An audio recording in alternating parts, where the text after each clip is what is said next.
कर्क लगन वालों के लिए फरवरी का महीना एक खुशखबरी लेकर के आ रहा है। जी हां दोस्तों, कर्क लगन के जातकों को फरवरी में अनएक्सपेक्टेड मनी यानी कि गुप्त धन, जिसकी आपने कल्पना भी नहीं की, ऐसा धन मिलने की संभावना बहुत प्रबल है।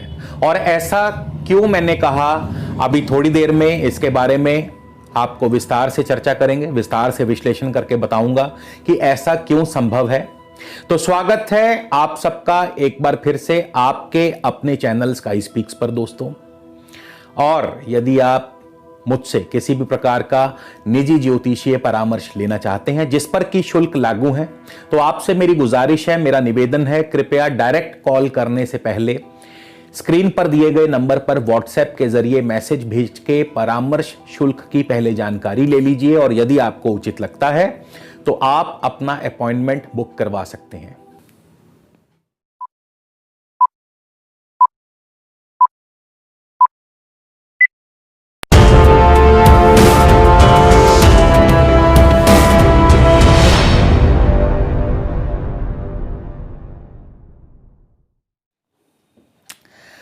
तो दोस्तों, हम बात कर रहे हैं कर्क लगन के जातकों की। आगे बढ़ने से पहले आपको बताना चाहूंगा कि ये जो राशिफल है केवल और केवल लगन से देखिए, और साथ ही यदि आपको अपनी दशा अंतरदशा का भी ज्ञान है तो ये राशिफल आपको और भी ज्यादा करीब से अनुभव होगा। कर्क लगन के स्वामी है चंद्रमा। चंद्रमा बहुत ही तेज गति के ग्रह हैं और चंद्रमा सभी राशियों का एक चक्र जो है लगभग 28 से 29 दिनों में पूर्ण कर लेते हैं। चंद्रमा लिक्विड कैश को भी रिप्रेजेंट करते हैं, यानी लिक्विड कैश जो है, नगद नारायण जिसे हम कहते हैं, नगद माया, इसको भी चंद्रमा जो है रिप्रेजेंट करते हैं। और क्योंकि तेज गति के ग्रह हैं, बहुत जल्द रिजल्ट देते हैं, तो चंद्रमा के प्रधान व्यक्ति जो हैं, या जिनका लग्न चंद्रमा हो या जिनकी राशि चंद्रमा हो, चंद्र हो, कर्क हो राशि, तो ऐसे व्यक्ति बहुत ज्यादा भावना प्रधान होते हैं और बहुत जल्दी रिएक्ट करते हैं। इनको जीवन में फल भी जो है बहुत जल्दी मिलते हैं। खैर, हमारा विषय है आज कर्क लगन के जातकों के लिए ये जो फरवरी का महीना कैसा रहेगा। सबसे पहले हम जान लेते हैं ग्रहों की चाल के बारे में। तो चंद्रमा क्योंकि लगन भाव के स्वामी है, लग्नेश है चंद्रमा। इसके पश्चात केतु आपके पंचम स्थान में है, वृश्चिक राशि में है केतु। बृहस्पति और शनि मकर राशि सप्तम भाव में रहेंगे। सूर्य जो है मकर राशि में रहेंगे। 12 फरवरी को सूर्य जो है कुंभ राशि अष्टम स्थान में प्रवेश कर जाएंगे। शुक्र भी मकर राशि में चल रहे हैं। शुक्र 21 फरवरी को कुंभ राशि अष्टम स्थान में चले जाएंगे। बुध कुंभ राशि में होंगे महीने के शुरुआत यानी 1 फरवरी को, और ठीक एक दिन पहले यानी 30 जनवरी को बुध जो है वक्र अवस्था में होंगे। और 4 फरवरी को वक्र अवस्था में ही बुध वापस मकर राशि में प्रवेश करेंगे और 21 फरवरी को फिर से मार्गी होंगे और वापस अपने गंतव्य की ओर बढ़ना शुरू कर देंगे। मंगल आपके मेष राशि में है, 22 फरवरी तक रहेंगे। 22 फरवरी को मंगल जो है वो वृषभ राशि में राहु के साथ युति योग बनाएंगे आपके एकादश स्थान यानी लाभ स्थान में। अब इन सभी ग्रहों का आपको क्या फल प्राप्त होगा, कैसे कैसे, हम सभी ग्रहों का बारी बारी से अवलोकन करेंगे, विश्लेषण करेंगे, और साथ ही साथ दशा अंतरदशा के बारे में भी आपको बताऊंगा। तो यदि आपको जिस भी ग्रह की इस समय जिस भी ग्रह की महादशा अंतरदशा या प्रत्यंतर दशा चल रही है, आपको उन ग्रहों का फल जो है वो ज्यादा अनुभव में आएगा। तो शुरुआत करते हैं सबसे पहले चंद्रमा की, जो कि कर्क लगन कर्क राशि के स्वामी है चंद्रमा। क्योंकि चंद्रमा आपके लगन भाव के स्वामी है, चंद्रमा जिनको भी इस समय चंद्रमा की महादशा या अंतरदशा या प्रत्यंतर दशा चल रही है, तो ये फल आपके लिए। दोस्तों, जाहिर है चंद्रमा लगन भाव के स्वामी है, तो लगन भाव के स्वामी होने के नाते स्वास्थ्य उम्दा रहेगा, सेहत उम्दा रहेगी, बशर्ते कि आपकी अपनी कुंडली में चंद्रमा छठे, 8वें या 12वें भाव में ना बैठे हों। तो यदि आपकी अपनी कुंडली में चंद्रमा 6, 8, 12 में नहीं है और चंद्रमा की अगर आपको दशा अंतरदशा है, तो सेहत व स्वास्थ्य आपका बढ़िया रहेगा, यानी कि किसी प्रकार की कोई दिक्कत परेशानी नहीं। लेकिन इसके विपरीत यदि चंद्रमा आपकी कुंडली में 6, 8, 12वें भाव में है तो फिर स्वास्थ्य का आपको ध्यान रखना होगा। इसके अलावा चंद्रमा यदि आपके द्वितीय, छठे या 11वें स्थान में है तो आपको उत्तम धन लाभ कराएंगे, यानी कि बहुत बढ़िया इस महीने आपका धन लाभ होगा जिनको भी चंद्र की दशा अंतरदशा चल रही है। यदि चंद्रमा दूसरे, छठे या 11वें भाव में है तो उत्तम धन लाभ कराएंगे आपकी कुंडली में, और यदि ऐसा नहीं है तो फिर धन लाभ उस हिसाब से थोड़ा कम होगा। इसके विपरीत यदि चंद्रमा आपकी अपनी कुंडली में लगन, तृतीय, पंचम, नवम भाव में या 12वें स्थान में है तो यह स्थान परिवर्तन के योग को दर्शाता है, यानी कि आपकी कुंडली में चंद्रमा कहां बैठे हैं, क्योंकि चंद्रमा लगन भाव के स्वामी हैं और तेज गति के ग्रह हैं, तो हम चंद्रमा को केवल आपकी कुंडली से पकड़ सकते हैं।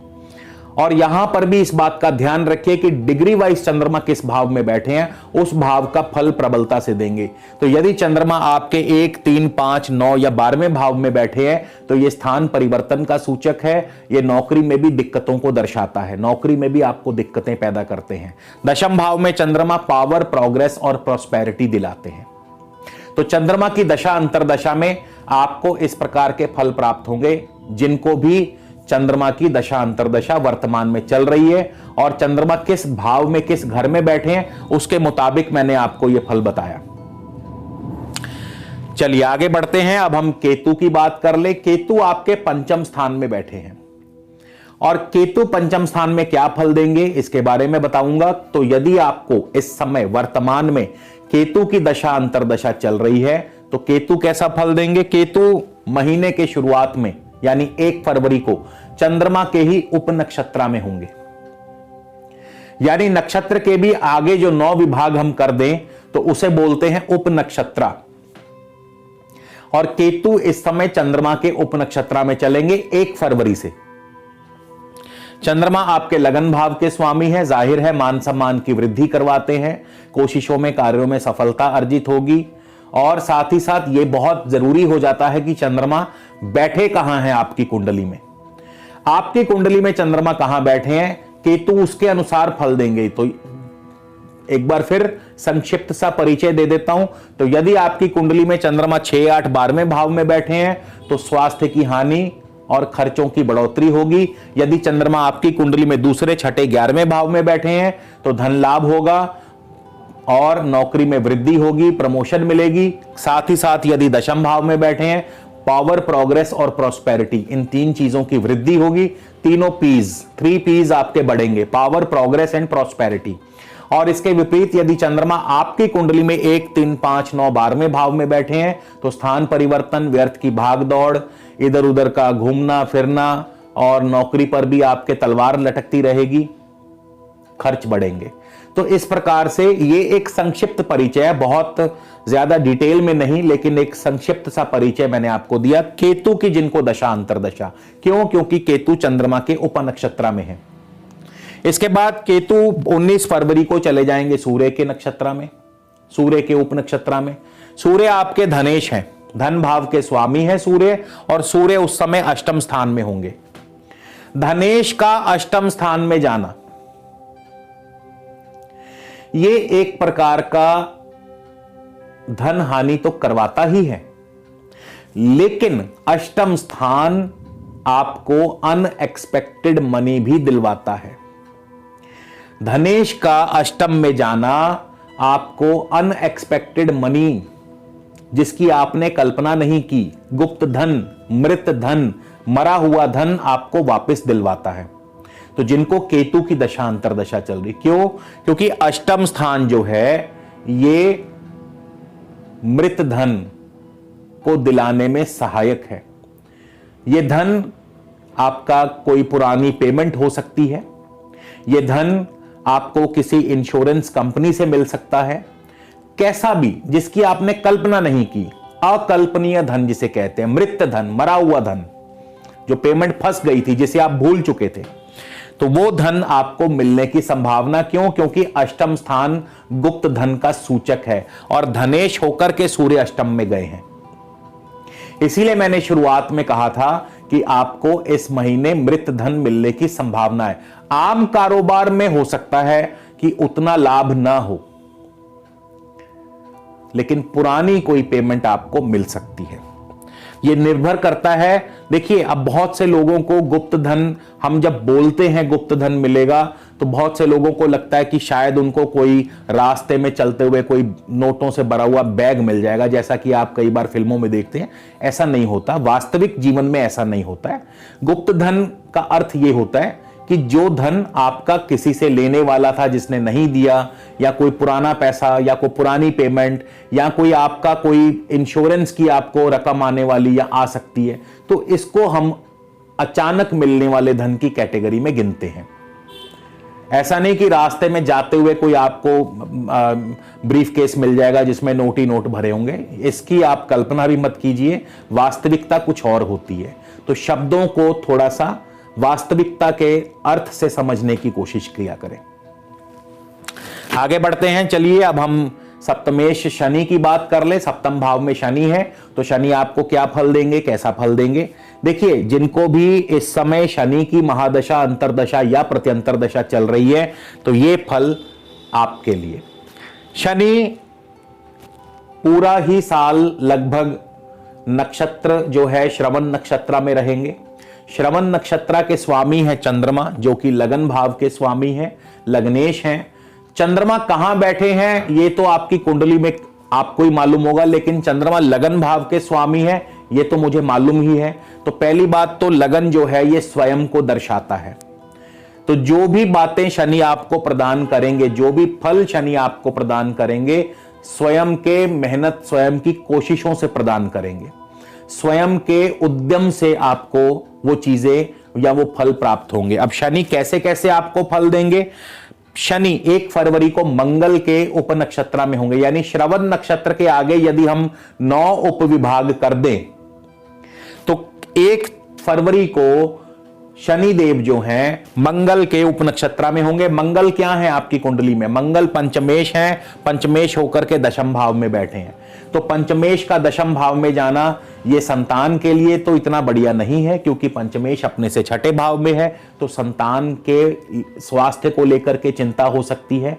लेकिन पंचमेश का दशम में जाना ये आपके शेयर मार्केट के अनुभव को और भी बढ़िया कर देगा, यानी शेयर मार्केट से आपको अच्छा लाभ मिल सकता है।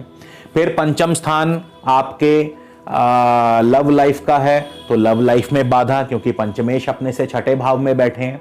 लेकिन खेल कूद, कला, प्रतियोगिता, स्पोर्ट्स, आर्ट्स, कल्चर, इन सभी क्षेत्रों में आपको तरक्की होगी, सफलता अर्जित होगी,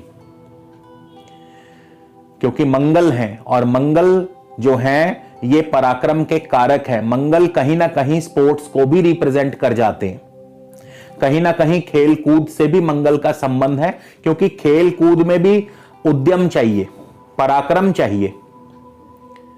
तो खेल कूद में मंगल आपको अग्रणी रखेंगे, अव्वल रखेंगे।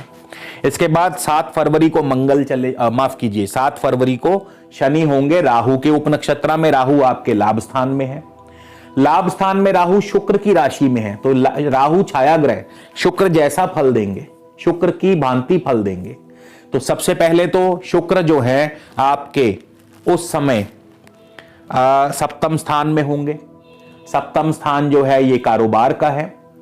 सप्तम स्थान शुक्र का अपना भाव है, यहां पे शुक्र जो है स्थान बली हो जाते हैं। शुक्र चतुर्थेश होकर के सप्तम भाव में आए हैं, लाभेश होकर के सप्तम भाव में आए हैं।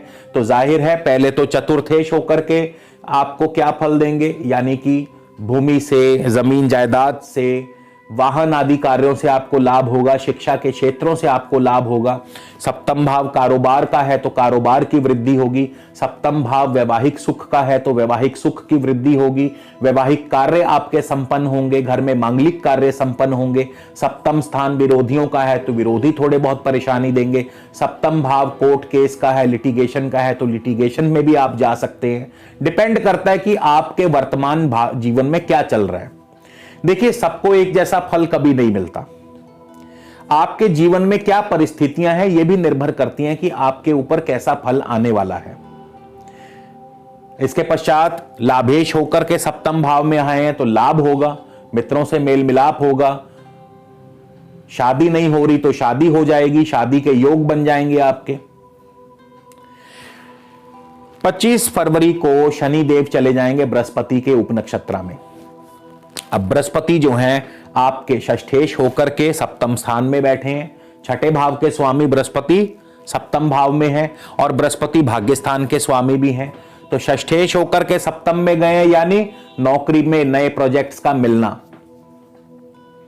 नौकरी के लिए यह स्थिति बढ़िया है। नौकरी में आपको उद्यम मिलेगा, नए प्रोजेक्ट्स मिलेंगे, नया आपके ऊपर कार्यभार सौंपा जाएगा, नया वर्कलोड मिलेगा आपको, नए ग्राहक मिलेंगे आपको। सप्तम स्थान ग्राहक का भी है, कस्टमर्स का है। लेकिन षष्ठेश होकर के सप्तम में बृहस्पति आए तो कहीं ना कहीं पार्टनर के साथ अनबन पैदा करेंगे, क्योंकि षष्ठेश यानी कि सप्तम से 12वां स्थान, तो कहीं ना कहीं पार्टनर के साथ थोड़ी सी अनबन भी करा सकते हैं। भाग्य भाव के स्वामी होकर के सप्तम में आए हैं तो कारोबार में भाग्य की वृद्धि या भाग्य से कारोबार की वृद्धि। और नवम स्थान जो है इंपोर्ट एक्सपोर्ट का है, तो बाहर से विदेशों से आपको कारोबार मिलेगा। नवम स्थान जो है धार्मिक कार्यों का है, तो धार्मिक कार्यों के जरिए आपको लाभ होगा, धार्मिक संस्थाओं से आपको लाभ होगा। यदि आप किसी धार्मिक संस्था से जुड़े हैं, निसंदेह हर व्यक्ति को ऐसा लाभ, देखिए जो व्यक्ति जिस क्षेत्र से जुड़ा है उसको उसी क्षेत्र से लाभ होगा। तो ये जो बेसिक चीजें, ये आप स्वयं इसको, ऐसा नहीं कि मैंने बोल दिया तो अब जिसका किसी का धार्मिक संस्था से कोई संबंध ही नहीं है तो उसको कैसा लाभ। जो व्यक्ति इंपोर्ट एक्सपोर्ट करता ही नहीं है तो उसको इंपोर्ट एक्सपोर्ट से कैसा लाभ होगा। जिस व्यक्ति का ट्रेवल एंड टूरिज्म से कोई वास्ता ही नहीं है तो उसको कैसे लाभ होगा। तो जो जिस क्षेत्र से जुड़ा है उस क्षेत्र में उसको अपने लाभ होगा। इसके बाद हम बात अब बृहस्पति की ही कर ले। शनि की बात हम कर चुके हैं, शनि का दशा अंतरदशा आपको कैसा फल देगी। अब बृहस्पति की बात कर ले। बृहस्पति नीच राशि में है। बहुत लोगों से आपने बहुत सारे राशिफल में सुना होगा बृहस्पति नीच है, नीच है, बृहस्पति ये कर देंगे, वो कुछ नहीं करेंगे, कुछ नहीं करेंगे। बृहस्पति भी आपको हमेशा, कोई भी ग्रह जो है ये अपने नक्षत्र स्वामी के अनुसार ही फल देगा।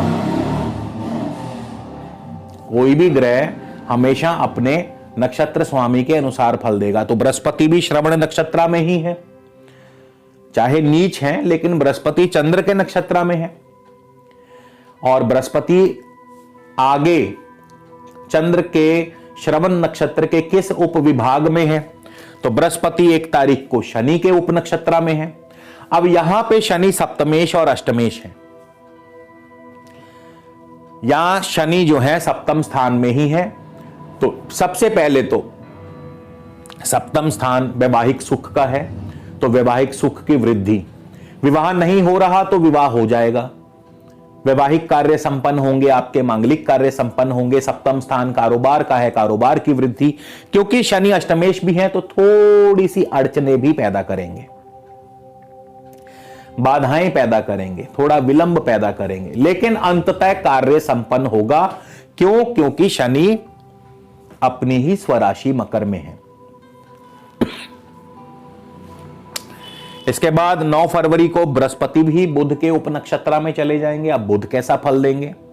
अब बुध जो है बृहस्पति के माध्यम से, या बृहस्पति जो है बुध के माध्यम से फल देंगे। बुध वक्री है। अब बुध वक्री है और बुध तृतीयेश हैं, द्वादशेश हैं, वक्र होकर सप्तम भाव में आए हैं। तो यहां पे बुध अपना वक्र फल देंगे, उल्टा फल, विपरीत फल। कैसे? बुध क्योंकि तृतीयेश हैं। तृतीय भाव किसका है? तृतीय भाव आपका सोशल मीडिया का है, मास कम्युनिकेशंस का है। तो उन क्षेत्रों में आपको अभी कोई सफलता नहीं मिलेगी यदि आप इन क्षेत्रों से जुड़े हैं। तृतीय भाव यात्राओं का है, तो यात्राओं में रुकावट पैदा होगी। तृतीय भाव जो है ये पराक्रम का है, तो आपके अंदर से ऊर्जा कम होगी, एनर्जी कम होगी। भाई बंधुओं का है, तो भाई बंधुओं के साथ कोई यदि कार्य आपका ज्वाइंटली चल रहा है तो उसमें विलंब पैदा होगा। द्वादशेश हैं, द्वादश भाव के स्वामी हैं, विदेशों से जो आपका कार्य चल रहा था उसमें विलंब पैदा होगा। यदि आप किसी ऐसे कार्य से जुड़े हैं जिसमें आपके संबंध विदेशों से हैं, इंपोर्ट एक्सपोर्ट से, यदि आप कोई इंपोर्ट एक्सपोर्ट का कारोबार करते हैं तो उसमें आपको विलंब पैदा करेंगे, देरी पैदा करेंगे, क्योंकि अष्टम से सप्तम भाव में आ रहे हैं। तो सप्तम भाव कारोबार का है और बुध जो है वो स्वयं कारोबार के कारक हैं, तो कारोबार में रुकावट पैदा करेंगे, लेकिन कुछ समय के लिए, क्योंकि बृहस्पति जो है 17 फरवरी को ही केतु के उपनक्षत्र में चले जाएंगे। अब केतु पंचम स्थान में है, मंगल की राशि, मंगल दशम स्थान में है। 5 और 10 का ये कॉम्बिनेशन संतान के लिए चिंता है, लेकिन शेयर मार्केट से लाभ होगा, कारोबार में तरक्की होगी, क्योंकि दशम भाव जुड़ गया, मंगल दशम भाव में बैठे हैं, तो कारोबार की तरक्की होगी। कारोबार में प्रोग्रेस, प्रॉस्पेरिटी, प्रमोशन, ये 3 चीजें। राजनीतिक सामाजिक क्षेत्र में सफलता हासिल होगी।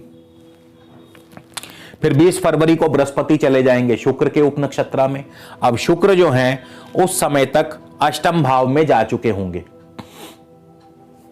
चतुर्थेश और लाभेश शुक्र अष्टम स्थान में क्या करेंगे? अष्टम स्थान बाधाओं का है। जाहिर है जमीन जायदाद के कार्यों में बाधा, जाहिर है इनकम के मार्ग में रुकावट पैदा, लेकिन एक बार फिर यहां अष्टम स्थान जुड़ गया। ये अनएक्सपेक्टेड मनी, अकल्पनीय धन, जिसकी आपने कल्पना नहीं की, वो दिलवा सकते हैं। हालांकि जमीन जायदाद के कार्यों में रुकावट पैदा करते हैं, इनकम के मार्ग में रुकावट पैदा करते हैं, लेकिन अष्टम स्थान गुप्त धन का है, अष्टम स्थान अनएक्सपेक्टेड मनी का है। मृत धन, मरा हुआ धन आपको दिलवा सकते हैं। तो बृहस्पति जो है इस प्रकार से आपको फल प्रदान करेंगे। अब हम सूर्य की बात कर लें। सूर्य भी आपके मकर राशि में होंगे, 12 फरवरी तक रहेंगे। 12 फरवरी को सूर्य फिर कुंभ राशि में चले जाएंगे।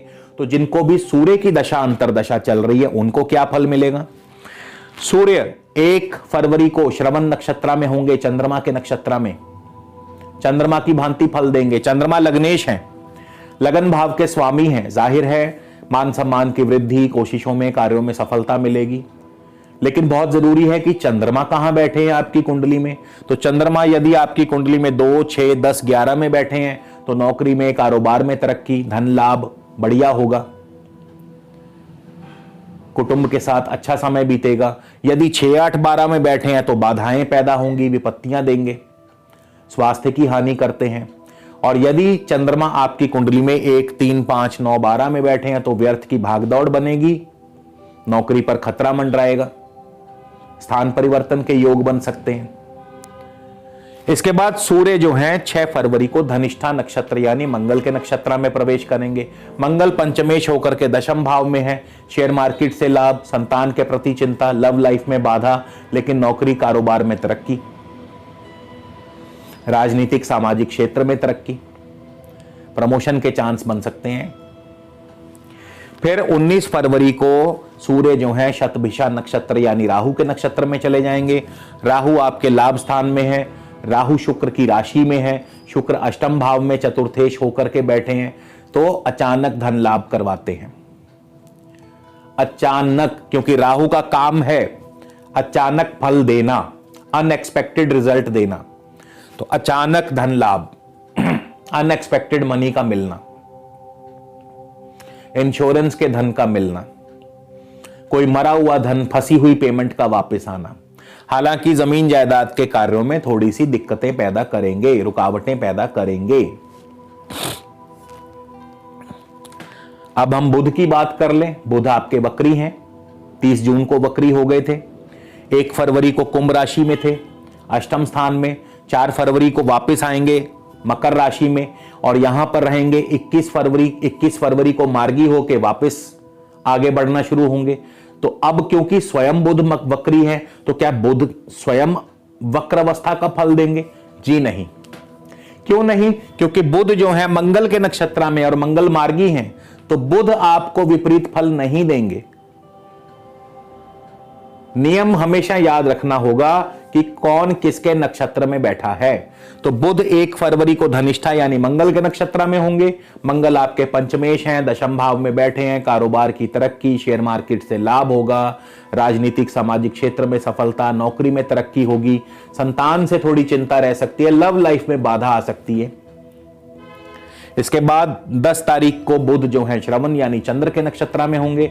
अब चंद्रमा जो है लग्नेश हैं, लगन भाव के स्वामी हैं, और चंद्रमा कहां बैठे हैं उसके बारे में आपको मैं अब तीसरी बार शायद मुझे जरूरत नहीं है रिपीट करने की, क्योंकि अगर आप ये वीडियो शुरू से देख रहे हैं तो आपको समझ आ गया होगा कि चंद्रमा आपको क्या फल देंगे और कैसा फल देंगे। वीडियो को शुरू से अंत तक देखेंगे तभी आपको ये राशिफल या ये जो फलादेश है समझ में आएगा। बहुत से लोग क्या करते हैं, बीच बीच में स्किप कर करके आगे देखते हैं, उनको समझ ही नहीं आती कि मैं बोल क्या रहा हूं। ये ज्योतिष जिनको इतना आसान नहीं है, जिनको थोड़ी सी भी नॉलेज है, उनके लिए तो बहुत ही ये नॉलेजेबल चीज है। और जिनको ज्ञान नहीं है, आप यकीन मानिए, आप 2-3 महीने मेरे वीडियोस देख लीजिए, आपको ज्ञान हो जाएगा कि मैं क्या बोल रहा हूं, कैसे बोल रहा हूं, क्या फल मिलने वाला है। आप खुद अपनी कुंडली देख करके अपना फल पता कर लेंगे, आपको आगे क्या फल मिलेगा। सिर्फ वीडियो को शुरू से अंत तक देखना पड़ेगा, बस इतना ही करना पड़ेगा। स्किप करके आपको कुछ भी समझ नहीं आएगा। चलिए शुक्र की बात कर लेते हैं। शुक्र कैसा फल देंगे। शुक्र आपके 7वें भाव में, तो जिनको भी शुक्र की दशा अंतरदशा है, ये फल आपके लिए। 1 फरवरी को शुक्र उत्तराषाढ़ा यानी सूर्य के नक्षत्र में होंगे। सूर्य धनेश होकर के 7वें भाव में है। 1 फरवरी को धनेश सूर्य 7वें भाव में, उत्तम धन लाभ होगा, कुटुंब के साथ अच्छा तालमेल बना रहेगा। 7वां भाव वैवाहिक सुख को दर्शाता है, वैवाहिक सुख की वृद्धि होगी, वैवाहिक कार्य संपन्न होंगे, कारोबार की तरक्की होगी, नया ऑर्डर मिल सकता है, नया प्रोजेक्ट मिल सकता है, विरोधी परेशान करेंगे। इसके बाद 5 फरवरी को ही शुक्र जो है श्रवण नक्षत्र में चले जाएंगे, चंद्रमा के नक्षत्र में। तो चंद्रमा की भांति फल देंगे। चंद्रमा लग्नेश हैं, मान सम्मान की वृद्धि होगी, कोशिशों में कार्यों में सफलता मिलेगी। लेकिन चंद्रमा कहां बैठे हैं कुंडली में, उस पर भी बहुत कुछ निर्भर करता है। तो आपकी कुंडली में चंद्रमा यदि 2, 6, 10, 11 में बैठे हैं, नौकरी व कारोबार में तरक्की होगी, उत्तम आर्थिक धन लाभ होगा। लेकिन इसके विपरीत यदि चंद्रमा 6, 8, 12 में बैठे हैं तो स्वास्थ्य की हानि और धन की हानि होगी। लेकिन चंद्रमा यदि 1, 3, 5, 9, 12 में बैठे हैं तो नौकरी पर खतरा और व्यर्थ की भागदौड़ बनी रहेगी, दौड़ धूप बनी रहेगी, और स्थान परिवर्तन के योग भी बनते हैं, नौकरी में परिवर्तन के योग भी बना सकते हैं। इसके बाद 15 फरवरी को शुक्र धनिष्ठा यानी मंगल के नक्षत्र में होंगे। मंगल आपके पंचमेश होकर के 10वें भाव में है, जाहिर है कारोबार में तरक्की को दर्शाते हैं। शेयर मार्केट से धन लाभ, खेलकूद आदि कार्यों से लाभ, सफलता, आर्ट्स, कला, कल्चर, इन सब क्षेत्रों में सफलता, स्पोर्ट्स में सफलता। लेकिन संतान के लिए बढ़िया नहीं है, लव लाइफ में दिक्कतें पैदा कर सकते हैं। 26 को शुक्र जो है शतभिषा यानी राहु के नक्षत्र में होंगे। राहु शुक्र की ही राशि में 11वें स्थान में है, तो यहां पे शुक्र राहु का फल देंगे, राहु शुक्र का फल देंगे। 8 और 11 का ये कॉम्बिनेशन, जिनको भी शुक्र की दशा अंतरदशा है उनको तो डेफिनेटली अकल्पनीय धन, अनएक्सपेक्टेड मनी, गुप्त धन की प्राप्ति अवश्य होगी। चाहे वो कहीं से भी आए, चाहे वो कोई मित्र आपका वापस आके आपको पुरानी पेमेंट लौटा जाए, चाहे वो कोई इंश्योरेंस का पैसा आपको मिल जाए, तो अकल्पनीय अनएक्सपेक्टेड मनी आपको मिलने की पूरी संभावना शुक्र देंगे। जमीन जायदाद के कार्यों में अभी थोड़ा विलंब पैदा करेंगे। मंगल की बात कर ली जाए, मंगल जो है 10वें भाव में है, स्वराशि में है, मेष राशि में है। बहुत से लोगों से सुना होगा रोचक योग बन गया, रोचक योग बन गया, लेकिन रोचक योग ने फल तो दिया नहीं, ऐसा भी अनुभव में आया होगा। तो जिनको मंगल की दशा अंतरदशा चल रही है, अब उनको रोचक योग का फल मिलने लग गया होगा। क्यों? क्योंकि मंगल भरणी नक्षत्र में है, शुक्र के नक्षत्र में, और शुक्र चतुर्थेश हैं, 11वें स्थान के लाभेश हैं, और 7वें भाव में बैठे हैं। 4, 7, 11 का कॉम्बिनेशन जमीन जायदाद से लाभ करवाता है, शिक्षा के क्षेत्रों से लाभ करवाता है।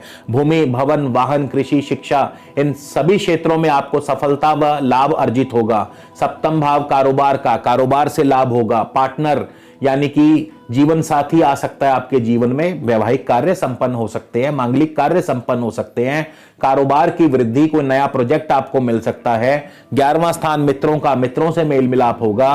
11वां स्थान इनकम का, इनकम की वृद्धि होगी। 11वां स्थान इच्छा पूर्ति का, कोई ना कोई आपकी इच्छा पूर्ण होगी। प्रॉपर्टी लेने का योग बन सकता है, वाहन लेने का योग बन सकता है। तो मंगल के रोचक योग का फल जो है अब मिलेगा। फिर मंगल जाएंगे कृतिका नक्षत्र, सूर्य के नक्षत्र में। सूर्य धनेश होकर के अष्टम भाव में बैठे हैं। धन लाभ उतना नहीं, लेकिन अचानक धन लाभ जरूर हो सकता है। मरा हुआ पैसा मिल सकता है, फंसी हुई पेमेंट मिल सकती है, इंश्योरेंस का पैसा मिल सकता है। अब हम राहु की बात कर ले, तो जिनको राहु की दशा अंतर्दशा है उनको क्या फल मिलेगा। 1 फरवरी को राहु सूर्य के उपनक्षत्र में होंगे, और सूर्य के उपनक्षत्र में है तो सूर्य जो है 1 फरवरी को द्वितीय और सप्तम भाव का फल देंगे। क्यों? क्योंकि धनेश सूर्य 1 फरवरी को सप्तम स्थान में होंगे, 12 फरवरी तक रहेंगे। तो द्वितीय और सप्तम का जो ये मेल बना है, कारोबार में तरक्की को दर्शाता है। पारिवारिक तालमेल अच्छा रहेगा, परिवार में कुटुंब में सुखद माहौल बना रहेगा, परिवार में मांगलिक या वैवाहिक कार्य संपन्न होंगे, कारोबार की वृद्धि, नया प्रोजेक्ट मिल सकता है, धन लाभ बढ़िया होगा हर प्रकार से। फिर राहु चले जाएंगे 11 तारीख को, 11 फरवरी को शुक्र के ही उपनक्षत्र में। शुक्र आपके चतुर्थेश और लाभेश होकर के सप्तम भाव में बैठे हैं, तो यहां पर भी आपके लिए राहु बहुत बढ़िया फल देंगे। जमीन जायदाद से लाभ, भूमि भवन वाहन कृषि शिक्षा, इन सभी क्षेत्रों में सफलता व लाभ अर्जित होगा। कारोबार की वृद्धि होगी, उत्तम धन लाभ होगा, कोई ना कोई इच्छा पूर्ण अवश्य होगी।